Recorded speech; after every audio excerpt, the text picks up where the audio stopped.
I now would like to go over some foundational theories of language acquisition. And so typically these are geared towards initial language mastery from birth until adolescence. However, it also is very indicative of English language learners who are then learning their second language later in life, while they're also still simultaneously frequently developing their primary language. And so language acquisition is a trait by and large that is wholly unique and special to humans. We have noted, and we are still continuing to study the way that marine mammal languages evolve and develop. And so we have seen that orcas and dolphins will teach their young. And these are not inherent instincts, but they are learned techniques that are passed down through the generations, and that these marine mammals typically might even have a bit of an accent in the way that they communicate through clicks and whistles and hums, and that they're also then through this be able to develop social learning in mirror neurons. We know that great apes are capable of learning sign language, but also parrots are able to learn a variety of words and phrases, and that dogs and also cats are able to develop pairings between sounds and their meanings, such as I don't know if you've ever seen the videos of the dogs or cats pressing certain buttons. But what we've seen from that, and we're still continuing to study the degree that these are classified as a language. And you could make a debate that these are language, but what we consider is that because humans are unique in having this higher level of understanding, this curiosity, and very innately asking questions, that language is still considered a unique human trait because it needs these external inputs from humans typically to be able to develop. And so we see within the great apes, they might learn specific phrases and make requests, but typically they will not ask figurative questions.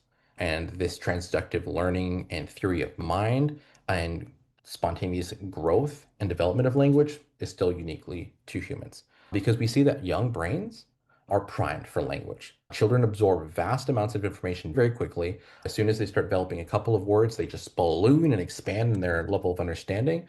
So, for example, we see on birth changes in the pitch and prosody of babies' cries and babbling that depended on the place that they're born and the speech that their mother has. Their crying and their babbling will mimic the same fluctuations, mimic sort of the same frequency as the talking communication of the mom. So from birth, the way babies cry will be different. Children are considered to be global learners. Regardless of where a child is born, they are equally capable of learning and mastering to fluency all languages. But we know that during development in the womb, children are listening to those around them and starting and develop language. Later in life, we will see that children, when they're babbling, will mirror speech patterns, the speed that you're communicating, the way that you produce indentations on your phrases, as well as just taking turn takings. They will babble at you, they'll wait for you to respond, and then they'll babble back at you because they want to have that meaningful communication, even before they're able to actually put together words. And then typically around age 2.5, we see what is called a vocabulary explosion. When there's rapid development of word learning due to developing cognitive capabilities, and children get the background vocabulary to then be able to contextualize new words. And so they will go from 2 to 10 to the end of two, having like 200 to 500 words that they have just so quickly mastered. And so there absolutely is this like exponential growth where once they get a couple of words, once they understand that, then it can balloon out from there as they develop more and more language. There also is this critical period of development. And so we know that children from ages 0 to 3 are world travelers and they're able to equally hear and learn any sort of sound and phoneme, and they are capable of achieving that fluency. As kids get a little bit older, from 3 to 7, their brains start to hone in on specific sounds. And then they'll take out any phonemes, sounds, tones that are not typically used in their native language and start to just tune that out a little bit. If you've ever experienced atonal language, such as like Mandarin or Cantonese, or languages who have vastly more themes than English, such as languages from India, like Hindi and Punjabi or Urdu, you will if your primary language is English, there's going to be a lot that you might not be able to hear and process because it's unfamiliar. However, from 3 to 7, children can be primed. If you were to then introduce a new language, and they understand that there's a degree of importance, they can then retrain their brain to be able to process and hear this information. Which is why many of you, if you're monolingual or if you try to learn a language later on in life, especially if you're in the American education system and you took a foreign language in high school as well as in college, it's very challenging for you to be able to fully gain mastery because your brain is not functioning within that critical period of understanding. For example, how many of y'all took Spanish in high school? And so, depending on when you're learning a language, your level of fluency can have some impact. Now, this is not necessarily standard. This is not necessarily, does not mean that later in life you cannot become fully fluent, as we've seen many people do, but it just means that it's going to take a lot of additional training. And so we know that children who learn a second language, starting in that 3 to 7, could have a little bit of an accent because their primary language is going to impact the way that their associated sounds and phone and level of understanding then impacts the way that they communicate in their second language if they're learning English. Now, from ages of 7 to 13, we're starting to approach what is classified as the adult brain, which is fully mastered a one individual primary language, all these certain sounds that they're needed, all the tones they've taken in, they've processed and shut away everything else. There still is a little bit of malleability in this adolescent brain, and it still can be consciously trained to learn new sounds, syntax, and morphology. But true fluency can be difficult to achieve in a second language when you're starting after the age of 10, and very, very challenging after the age of 13. So be mindful and keep this in mind as you're supporting your students, because if they're coming and they're just starting English language development after the age of 13, we need to be very intentional and very supportive and very structured. Or if you're teaching a second language for single subject or languages, to be considerate that your understanding of the language might have happened much earlier, and these innate things that just make sense to you, such as the way that you structure verbs and the way that you structure a sentence, is something that needs to be explicitly taught. And so through the second language acquisition, this is going through how children develop their initial first languages through early infancy and fluency. And you can have simultaneous bilingual language acquisition in this stage as well. It is not as common. There's not a lot of research regarding this, but how children are able to succeed in learning a second language or even a third language later in life is an area that we're still continuing to research and look into. But we do know specific key factors are that the younger a child is when learning a language, the more successful they're going to likely be. This is very true if a child is beginning their English language development and experience in English at a younger age, as with any other language. If a child is learning English as a second language and their primary language has a lot of similarities and overlaps, such as their language of origin, sound, and roots, that will be able to support their growth and understanding. We know that English and Spanish have a lot of shared cognates, and that is something that we can build upon. We also know that English is considered a Germanic language, but it has a lot of Latin roots within it. And so it can be challenging to be able to learn English if your primary language does not have that shared background from being a Latin, Romantic, or Germanic language, as well as students' fluency in their primary language and their formal school experiences will be able to transfer into their academic understanding and their success with English. And so, if they have a strong foundation in their primary language and they're able to have that theory of mind and be able to have a high degree of understanding of literacy skills, that will support them as they're developing English because they'll be able to transfer those skills and understanding. Some specific theorists I would like to highlight. First one is Skinner's behaviorist theory. And so if you're going through SPED 295E, positive behavioral development, you might go over this as well. But children learn, according to Skinner, through viewing and imitating adults, frequently through what we call these mirror neurons. And they might choose what behavior they want to continue based on what is reinforced or punished. And so Skinner's mind, the way that language and the way that behavior is developed is whether the usage is reinforced or punished or discouraged. And Skinner, of course, is the founder of behaviorism and operant conditioning, and we can apply these similar principles to language acquisition. And so, if an action is reinforced and receives attention, children will replicate it. And so, this is why we very frequently in many cultures will see that the very first words that a child can say happen to also be the names in that language that a parent is called. And so, mama, baba, papa, lola are very frequently used across a variety of different languages because it's what babies can produce first.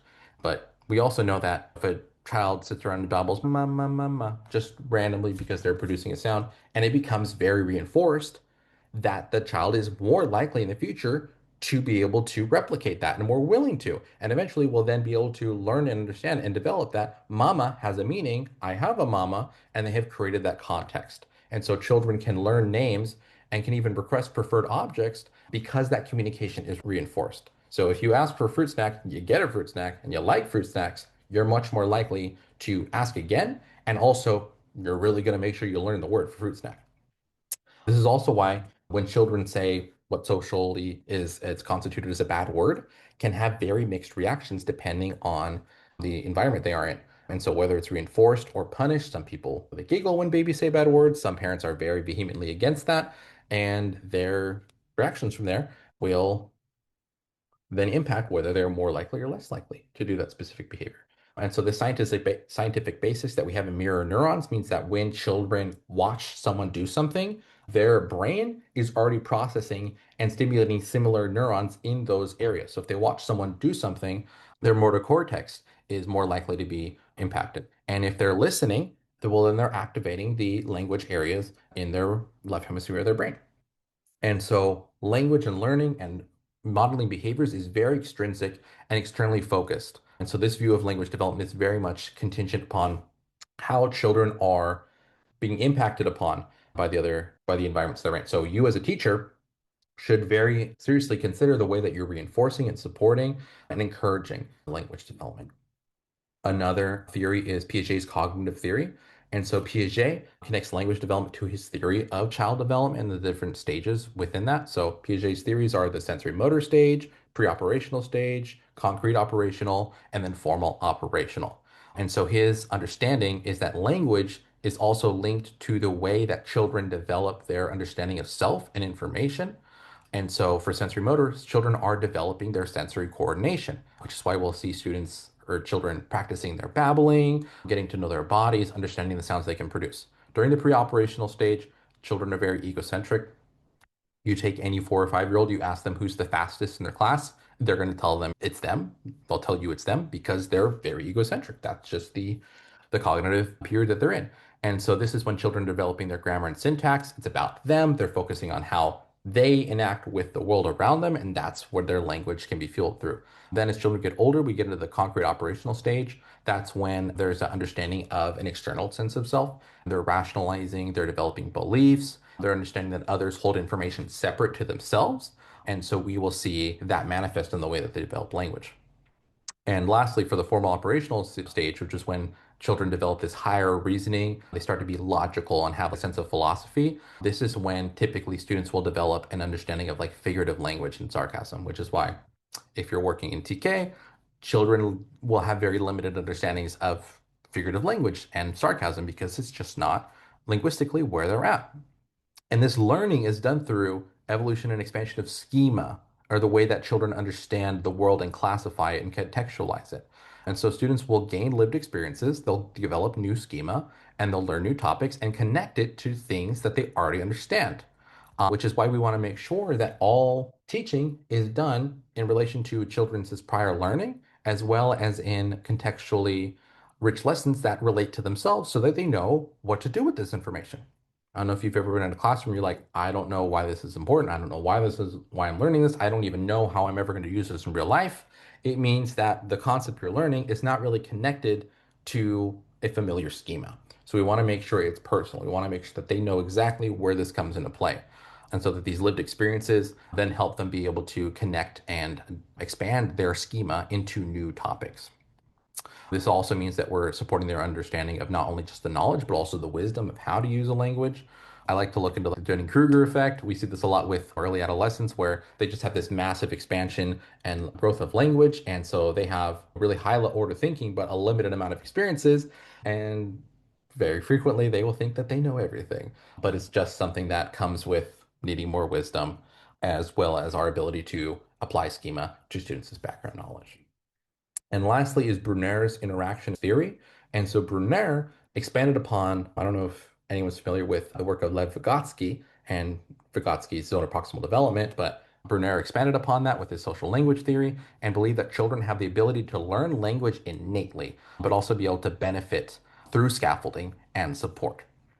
And I'll give you a hint. The sheltered instructional model that we're going to be reviewing is very much connected to Bruner's theory of social language interaction.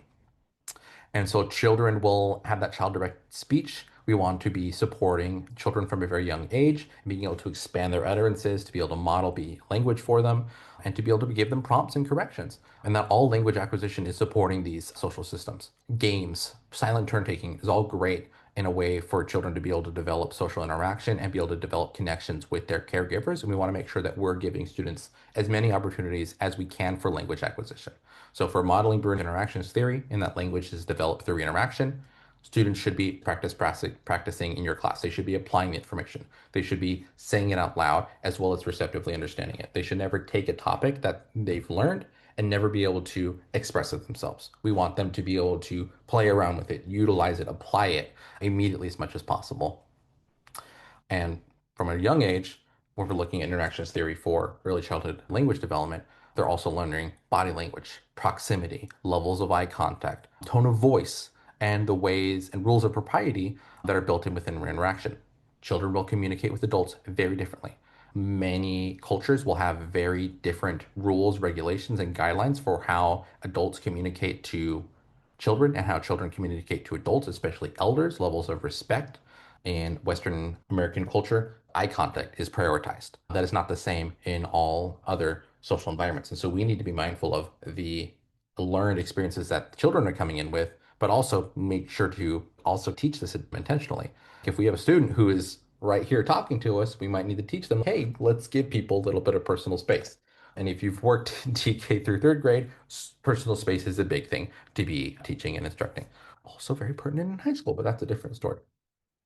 And so the potential drawbacks of rewarding these maladaptive, any sort of maladaptive behaviors or undesired behaviors is that we also need to make sure that we're allowing children the way to be able to interact. If you reinforce it, if you interact with it, it's more likely to happen.